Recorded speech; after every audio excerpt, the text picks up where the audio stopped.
kalapatids, balik vlog na tayo. Yan, sa tagal-tagal natin din nakaka-vlog, may bago na tayong kalapati mga kalapatids. Bigay sa atin. Yan mga kalapatids, checkered siya. Tingnan nyo yung ring niya mga kalapatids. Yan. Yan sila.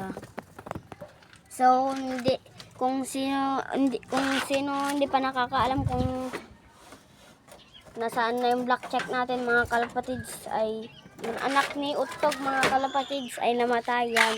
So, bali isa na lang natira mga kalapatids. Yan, batik na yan. Yan, so yan.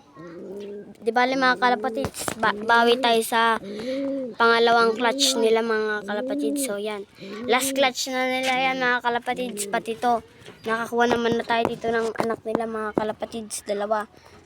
Last clutch na rin tayo yan. Yan. So bali yan mga kalapatids.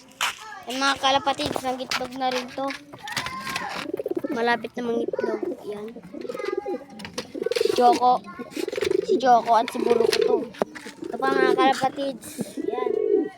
Si yung Grizzle tapos yung Blue Bar. So, madali ang video lang tayo mga kalapatids dahil mainit. Nasa 40 degrees Celsius dito sa Mungkada mga kalapatids. Yan. Mungkada Tarlac tayo. Yan. So, baka dito nagtatapos ang ating video mga kalapatids. Mainit eh. So, yan. Paalam na.